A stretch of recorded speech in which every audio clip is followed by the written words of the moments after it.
This video explains how to assemble the HC-2500 lid to the HC-2500 base. Now, we've got them facing up. The end here is the top, and the one with the drip rail right here is at that bottom. So the longer end here is the bottom. Now, we're going to flip these over, and our hinge pins are right here. They're laying almost flush with the surface here. Now, what I'm going to do is, you don't have to, but you can use a lubricant like WD-40, and we're simply just going to spray a little bit of lubricant in these holes, or in these slots.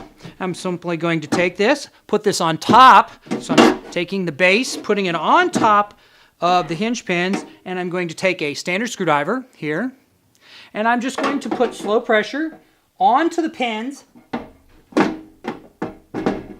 and they will pop into place. You'll hear them pop. And they are now installed. Give it a few runs there, and it's nice and loose now. And you've completed your installation. Now, there may be a case where you have a controller that has power supplies in which it is not flush.